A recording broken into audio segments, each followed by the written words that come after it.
Dans les profondeurs abyssales de l'océan, à environ 5000 mètres sous la surface, dans un environnement où la lumière du soleil ne pénètre jamais et où la pression est suffisante pour écraser un sous-marin, les scientifiques sont tombés sur une découverte incroyable. Ce qui, au départ, semblait n'être qu'une étrange irrégularité de plus, typique des régions les plus profondes de la mer, s'est vite révélé être quelque chose d'extraordinaire. Au fur et à mesure que les données ont commencé à être analysées, il est devenu évident que le phénomène défiait les lois naturelles telles que nous les connaissons. Et, pour couronner le tout, sa valeur estimée dépasse la somme impressionnante de 3000 milliards de dollars. Les gouvernements agissent en coulisses, des milliardaires financent discrètement des missions. Et les scientifiques responsables de la découverte laissent entendre que cela pourrait réécrire tout ce que nous savons sur la vie sur Terre. Qu'ont-ils trouvé à 0,000 mètres de profondeur, c'est au-delà de toute attente. Le voyage jusqu'au sous-sol de l'océan. La zone Clarion-Clipperton, ou CCZ, est l'un des derniers territoires inexplorés de la planète. Située en plein océan Pacifique, entre les plages chaudes d'Hawaï et la côte du Mexique, elle couvre 4,5 millions de kilomètres carrés de fond marin, une superficie plus grande que toute l'Union européenne. Sa profondeur atteint l'impressionnant chiffre de 5500 mètres, où les températures dépassent à peine le point de congélation, où la lumière du soleil n'a jamais pénétré et où la pression est 500 fois supérieure à celle du niveau de la mer, ce qui en fait un environnement totalement extraterrestre. C'est ce qui se rapproche le plus d'une visite sur une autre planète sans quitter la Terre. Pendant des décennies, des entreprises minières ont manifesté de l'intérêt pour cette zone énigmatique, attirées par les richesses disséminées sur le plancher océanique. Des nodules de cuivre, de nickel, de cobalt et de manganèse, qui peuvent valoir des milliards de dollars. Cependant, un groupe de scientifiques de l'Association écossaise des sciences marines, sous la direction du Dr Andrew Sweetman, s'est rendu là-bas en 2021 avec un objectif complètement différent. Ils étaient à la recherche d'air, quelque chose de bien plus essentiel à la vie que les richesses. La façon dont l'eau circule à travers la boue des profondeurs, où certaines des formes de vie les plus étranges de la Terre parviennent à survivre contre toute attente, était plus importante que les gaz dissous. L'objectif de l'équipe de recherche était de comprendre comment l'air circule dans ces habitats extrêmes, car cela peut révéler comment la vie prospère dans des zones apparemment inhospitalières. Des micro-organismes vivent aussi dans cette vase, au cœur de l'obscurité et du vide, survivant grâce à de petites quantités d'oxygène qui s'infiltrent lentement depuis le monde d'en haut. En analysant la façon dont ces organismes utilisent l'air, les scientifiques pourraient mieux comprendre les écosystèmes des eaux profondes et la manière dont les activités humaines, comme l'exploitation minière, pourraient les impacter. Pour percer ces mystères, les chercheurs ont utilisé des dispositifs impressionnants appelés Landers, des laboratoires robotiques qui descendent d'eux-mêmes jusqu'au fond de la mer et réalisent des expériences sans assistance humaine. Ces Landers étaient équipés d'instruments spécialisés, comme des chambres benthiques, des récipients hermétiques contenant des échantillons de vase et d'eau de mer, ainsi que des capteurs d'oxygène. L'idée était simple. Les scientifiques pouvaient déterminer l'activité biologique dans ces sédiments profonds en mesurant le taux de consommation d'oxygène par les micro-organismes présents dans la vase. Mais la mer en avait décidé autrement. Dès les premières mesures, les équipements ont commencé à enregistrer quelque chose de totalement insensé. Les capteurs ont détecté une augmentation des niveaux d'oxygène à l'intérieur des chambres, au lieu de la baisse attendue, puisque les micro-organismes étaient censés consommer l'air. Au début, les scientifiques ont pensé qu'il ne pouvait s'agir que d'une erreur.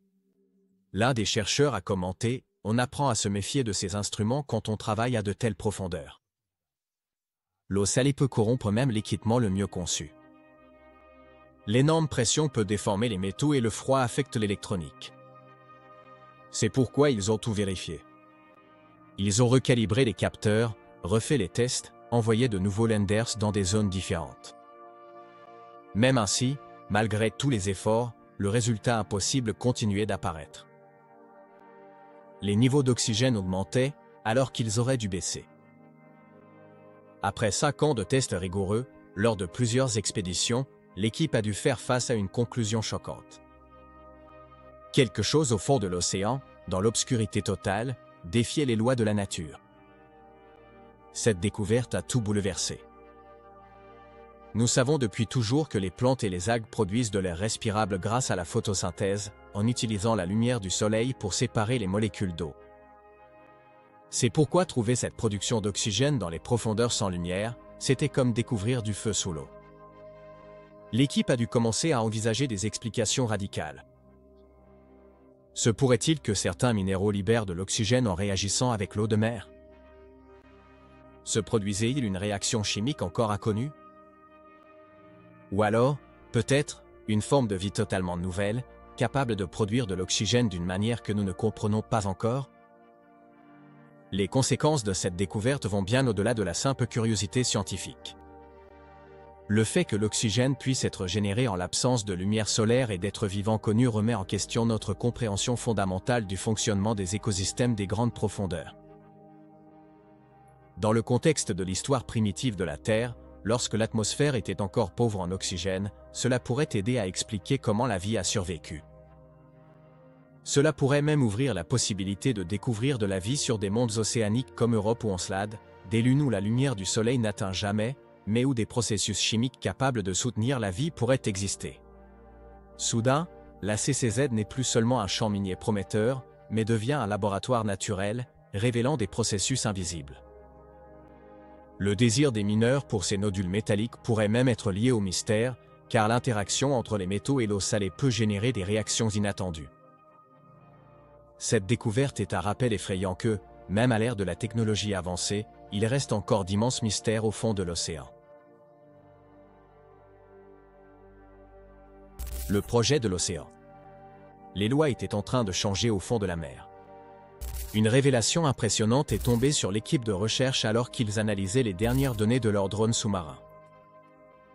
Le fond marin était en train de se transformer activement en forme géométrique complexe, défiant toute explication naturelle. Ce n'était pas seulement un environnement inerte, situé à 5 km sous une masse noire d'eau en mouvement. C'est comme s'il y avait une batterie de voiture électrique en forme de roche. Et en fait, il y en avait une, mais sous la forme d'un magnifique nodule minéral. Du milieu de la boue, surgissaient des spirales aussi précises que les coquilles des nautiles. Des grilles, avec des angles presque parfaits de 90 degrés, s'étendaient comme le plan d'une ville. Les mathématiciens seraient impressionnés par les mosaïques complexes formées par des crêtes entrelacées. L'organisation de ces motifs ne correspondait pas à la composition minérale du fond marin environnant. La roche elle-même semblait avoir décidé de se plier en quelque chose de plus intentionnel. Sweetman réajustait constamment ses lunettes, comme si, en ajustant les verres, les images pouvaient changer. Il a dit, ce n'est pas une érosion aléatoire. On dirait quelque chose de conçu. L'inconfort a commencé lorsque l'équipe a comparé des images prises à seulement quelques heures d'intervalle. Les motifs étaient en train de changer. Pas de façon radicale, mais ils changeaient bel et bien. Des crêtes s'étendaient comme des doigts de cristal qui grandissaient lentement. Des grilles élargissaient leurs limites et des spirales resserraient leurs courbes. Alors que le fond marin se reconstruisait avec une lenteur glaciale, ils ont installé des caméras pour une photographie en time-lapse continue et ont observé, perplexes, un mouvement presque immobile, mais indéniable. Nous n'étudions plus la géologie, a déclaré un membre de l'équipe. Nous sommes en train de regarder la Terre réfléchir au ralenti. Les données électromagnétiques révélaient une relation encore plus étrange. De petites variations dans le champ magnétique local correspondaient à chaque changement, même minime, dans les motifs observés, indiquant un lien plus profond et caché entre la forme et l'énergie. Il y avait un schéma clair dans les altérations, une poussée d'énergie, suivie d'un mouvement, puis le silence. Répétitivement, comme le battement de cœur d'un géant endormi. Nuit après nuit, l'équipe a écarté toutes les explications traditionnelles. Il n'y avait aucun signe thermique indiquant une activité hydrothermale. Il n'y avait aucune trace chimique ni émission de gaz. L'absence totale de courant excluait les effets des marées. Il existait une preuve physique et incontestable qu'une force modifiait le fond de l'océan, bien qu'elle agisse en dehors des processus géologiques établis. Le dernier détail terrifiant est apparu lorsqu'ils ont examiné des cartes d'études réalisées des décennies auparavant. Les données d'archives montraient toujours les motifs, moins distincts et plus simples, c'est vrai, mais ils étaient déjà là. Ce n'était pas un phénomène nouveau, il s'étendait, il grandissait. Combien de temps cela aurait-il évolué sans que les humains ne s'en aperçoivent? Et maintenant, avec les caméras des chercheurs enfin braquées sur lui, les motifs semblaient changer plus vite, comme s'il réagissait à l'observation. Dans la salle de contrôle, une question restait en suspens, sans réponse, étaient-ils seulement des observateurs ou faisaient-ils déjà partie du phénomène? Éliminer les suspects biologiques. Quand quelque chose d'inattendu se produit, la première réaction des scientifiques est de chercher l'explication la plus logique. Dans le cas des lectures étranges d'oxygène provenant des profondeurs de l'océan Pacifique, le suspect le plus probable était la vie, plus précisément, la vie microbiologique. Malgré son hostilité et son isolement, le fond de la mer est loin d'être un environnement mort. Des micro-organismes ont déjà été découverts dans les endroits les plus extrêmes de la planète. Dans le sous-sol de sols arides, à l'intérieur de couches de glace dans l'Arctique et même près de sources hydrothermales bouillantes. Beaucoup de ces microbes parviennent à vivre sans oxygène ni lumière du soleil. Ils dépendent, à la place, de processus chimiques basés sur le soufre, le méthane ou le fer. C'est pourquoi les bactéries étaient les principales suspectes lorsque le docteur Andrew Sweetman et son équipe de l'Association écossaise des sciences marines ont remarqué que les niveaux d'oxygène augmentaient dans les chambres scellées, situées dans les profondeurs de la zone Clarion-Clipperton, la CCZ. Serait-il possible qu'un micro-organisme étrange soit la réponse à cette énigme dans l'obscurité, vivant dans les sédiments du fond? Les chercheurs ont lancé une nouvelle série de tests pour vérifier cette possibilité. L'objectif était d'éliminer toute forme de vie à l'intérieur des chambres afin d'observer si le phénomène persistait. C'était une approche délibérée. Ils ont appliqué des biocides, des substances créées spécifiquement pour stériliser les habitats. Dans les chambres batiques, les appareils utilisés pour contenir des échantillons de sédiments et d'eau salée au fond de l'océan, lors de tests contrôlés. Ces produits chimiques sont connus pour neutraliser les micro-organismes en rompant leurs membranes cellulaires ou en interférant avec leur métabolisme. Essentiellement, les chercheurs nettoyaient la vase pour s'assurer qu'aucun être vivant ne puisse interférer avec les résultats. C'était une étape cruciale. Si, après avoir éliminé toute forme de vie biologique, les niveaux d'oxygène continuaient malgré tout d'augmenter, alors quelque chose d'autre, quelque chose de non-vivant, en serait la cause. Avec toutes les précautions, les chambres traitées furent de nouveau descendues jusqu'au fond, à environ 5000 mètres sous la surface de l'océan. Les capteurs restaient sur le sol, recueillant des données. À bord du navire de recherche, les scientifiques attendaient. Tout le monde s'attendait à ce qu'en l'absence de toute activité microbienne, les niveaux d'oxygène restent stables ou diminuent lentement. Cependant, lorsque les données sont revenues, les résultats étaient loin d'être typiques, et cette découverte allait changer l'histoire. La teneur en oxygène dans les chambres stériles et scellées recommençait à augmenter. Pas de façon abrupte, mais lentement et de manière indéniable. Le schéma était clair. Même après avoir éliminé tous les suspects microbiologiques, cette tendance étrange persistait. Ce n'était plus simplement une lecture anormale ou un problème d'équipement. L'observation était désormais routinière, soutenue par des procédures de contrôle strictes et reproduites dans des conditions soigneusement surveillées. Pourtant, cela n'avait aucun sens selon aucune perspective conventionnelle. Les scientifiques ont intensifié leurs efforts, effectué davantage de contrôles, utilisé différentes techniques et dosages pour répéter le processus de stérilisation. Pour éliminer les effets locaux, ils ont changé les emplacements et les tailles des chambres dans plusieurs régions du CCZ, mais le résultat restait toujours le même. Là où il ne devrait pas y avoir d'oxygène, il apparaissait. Le mystère ne faisait que s'épaissir. Si ce n'était pas les microbes, qu'est-ce que cela pouvait bien être? Avec d'autres équipes océanographiques et des spécialistes, le docteur Sweetman et ses collègues ont commencé à comparer leurs notes. Ils ont discuté avec des géologues, des chimistes et des biologistes spécialisés dans les eaux profondes. Ils ont analysé des ensembles de données historiques.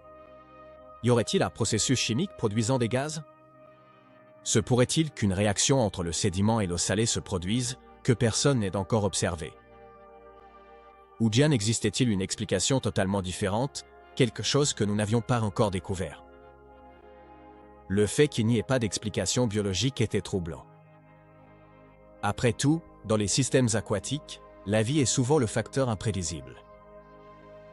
Elle peut provoquer des effets inattendus et brouiller les données. Mais, avec l'hypothèse microbiologique écartée, les chercheurs ont dû faire face à une réalité encore plus difficile. Ils étaient en train d'observer un processus qui ne se comportait comme rien de ce qu'ils avaient vu lors de toutes leurs précédentes recherches sur les sédiments marins. C'était comme courir après un fantôme. Pourtant, les données étaient cohérentes. Le même schéma étrange persistait, peu importe comment il modifiait l'environnement, éliminait la vie, changeait les conditions de pression, ajustait les modèles de température ou testait d'autres zones. Dans des chambres enfouies à des milliers de mètres de profondeur, l'oxygène continuait de monter, lentement et silencieusement. En même temps, l'équipe commençait à ressentir une excitation croissante. C'était le début de quelque chose de bien plus grand qu'un simple événement isolé. Quoi que ce soit qui causait l'augmentation des niveaux d'oxygène, cela semblait être quelque chose d'étendu, de fiable et de constant dans toutes les zones de test. C'était un phénomène qui exigeait une nouvelle interprétation. À présent, les chercheurs avaient une nouvelle question: y avait-il autre chose que les fonds marins cachaient, au-delà de leur potentiel économique? Le mystère des niveaux croissants d'oxygène persistait, sans cause biologique évidente et sans que la chimie traditionnelle n'apporte de solution satisfaisante. L'équipe a poursuivi ses recherches, non pas par conviction, mais par pure curiosité scientifique. Ils voulaient savoir quelle force invisible modifiait, de façon si subtile, la chimie des profondeurs océaniques. Jusqu'à ce moment-là, ils n'avaient qu'une seule certitude. Quelque chose de non-vivant imitait l'effet de la respiration, exhalant de l'oxygène dans cet environnement sombre au fond de l'océan. Quoi que ce fût, c'était inattendu, et la surprise ne faisait que commencer. Un indice électrique. En 2022, lors d'une présentation sur l'exploitation minière en eau profonde, le docteur Andrew Sweetman a entendu quelque chose de curieux. L'un des intervenants a fait un commentaire en passant, en parlant de quelque chose trouvé sur le fond océanique comme étant des batteries à l'intérieur d'un rocher. Pour Sweetman, c'était le genre de remarque qui fait tout s'arrêter. Même s'il s'agissait d'une expression imagée pour décrire le comportement complexe de certains minéraux, son équipe de recherche recueillait depuis plus d'un an des données énigmatiques dans la zone Clarion-Clipperton, la CCZ, une vaste région de topographie marine s'étendant sur des milliers de kilomètres entre le Mexique et Hawaï. Cette zone, autrefois attrayante pour le secteur commercial en raison de ses ressources minérales inexploitées, était désormais devenue le centre d'une question totalement différente. Cependant, l'exploitation minière n'était pas le centre d'intérêt de l'équipe de Sweetman. Les relevés étranges provenant de la CCZ les intriguaient depuis un certain temps. La plupart des scientifiques avaient toujours considéré ces nodules comme des formations inactives. Mais, et s'ils étaient actifs? L'équipe savait que l'interaction de l'eau salée avec certains minéraux pouvait générer de petits courants électriques. Les tests qu'ils ont effectués ont donné des résultats surprenants, sans mauvais jeu de mots. Dans certaines conditions, les spécimens présentaient des signes de petits courants électriques, même si elles n'étaient pas perceptibles au toucher. Ce n'était pas seulement fascinant. C'était quelque chose qui changeait complètement notre perception de ces composants des profondeurs océaniques. Peut-être qu'ils étaient plus que de simples dépôts métalliques. Peut-être étaient-ils des acteurs actifs de l'environnement qui les entoure.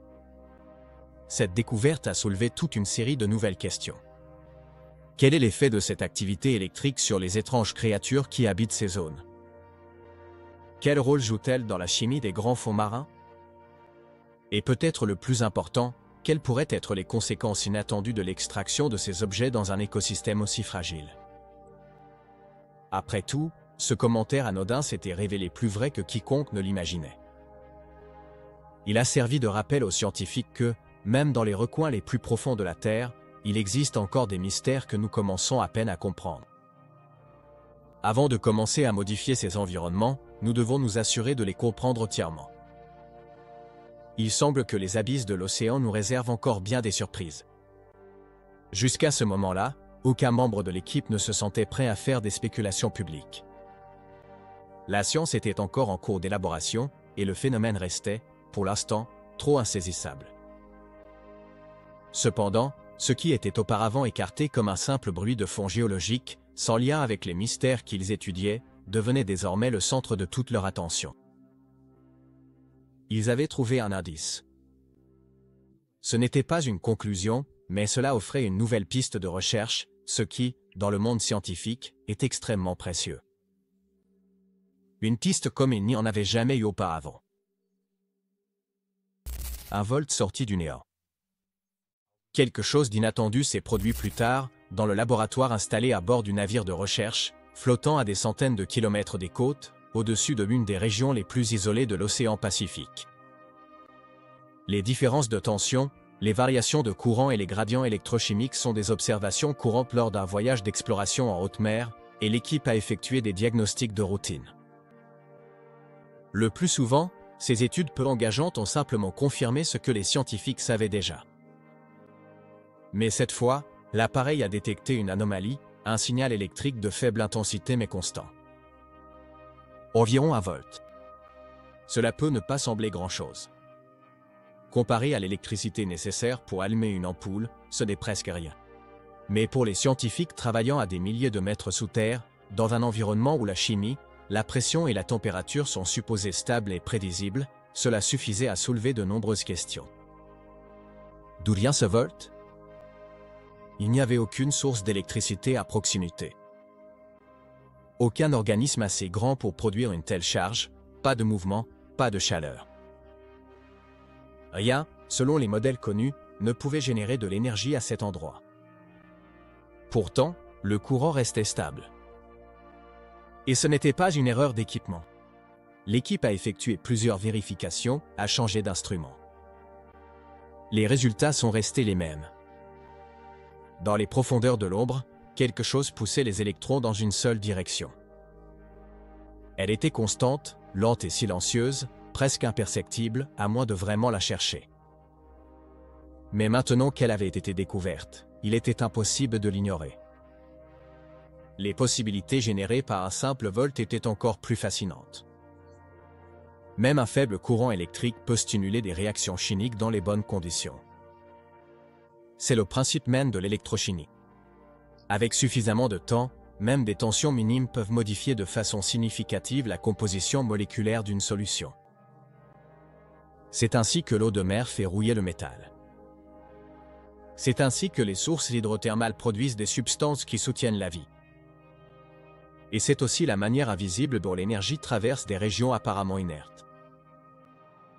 L'équipe n'a pas réussi, au départ, à déterminer ce qui causait ce courant.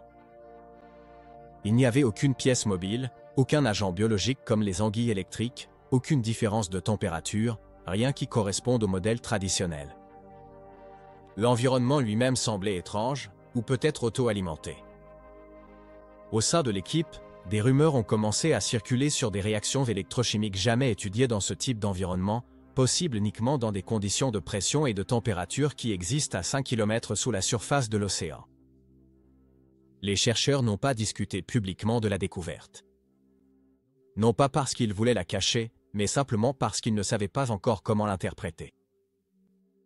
Même ainsi, la communauté scientifique sait que même une petite tension en eau profonde peut avoir un impact énorme. Cela suggérait des possibilités qui allaient bien au-delà de l'objectif initial de la mission. Et si, dans des endroits comme celui-ci, l'énergie était produite de façon organique, d'une manière que nous ne comprenons pas encore, et si le fond de l'océan était bien plus dynamique, plus actif, et pas seulement un cimetière d'histoire géologique, soudain, le signal le plus retentissant de tous était ce seul volt, montant silencieusement de l'abîme. Le secret des roches qui respirent. Des scientifiques ont découvert 2 des secrets les mieux gardés de la nature dans les profondeurs de l'océan Pacifique. Des roches qui libèrent de l'oxygène dans l'océan, sans l'aide de la lumière du soleil ni d'êtres vivants. C'est dingue et ça réécrit l'histoire. Cette découverte choquante, faite dans la zone Clarion-Clipperton, la CCZ, une vaste plaine abyssale entre Hawaï et le Mexique, est en train de bouleverser tout ce que nous savons sur la façon dont l'oxygène circule dans les endroits les plus inhospitaliers de la Terre. Des relevés étranges d'oxygène lors des tests sur le fond marin de la CCZ ont laissé les spécialistes marins perplexes pendant des années. Les capteurs continuaient à détecter des niveaux d'oxygène inexplicablement croissants à l'intérieur de leur chambre de mesure. À des profondeurs supérieures à 5000 mètres, où la lumière du soleil n'atteint jamais et où la pression peut écraser un sous-marin. C'était illogique, car toute forme connue de production d'oxygène dépend de la photosynthèse, des plantes ou des bactéries alimentées par la lumière du soleil. Mais là-bas, l'oxygène apparaissait là où, théoriquement, il ne devrait pas exister. Après des années d'enquête acharnée, l'équipe du Dr Andrew Sweetman, de l'Association écossaise des sciences marines, a finalement résolu l'affaire. La réponse se trouvait dans les nodules métalliques, de la taille de pommes de terre, disséminés sur le fond marin. Ces nodules polymétalliques, déjà convoités par les entreprises minières pour leur forte concentration en manganèse, nickel, cobalt et cuivre, fonctionnaient comme de véritables batteries naturelles des profondeurs. Ils utilisaient leur énergie pour séparer les molécules d'eau de mer. Le procédé est l'électrolyse, la même réaction chimique de base que les installations industrielles utilisent pour produire de l'oxygène et de l'hydrogène. Lorsque les nodules entrent en contact avec l'eau salée, sous l'énorme pression des profondeurs océaniques, leur composition métallique particulière génère de microcourants électriques.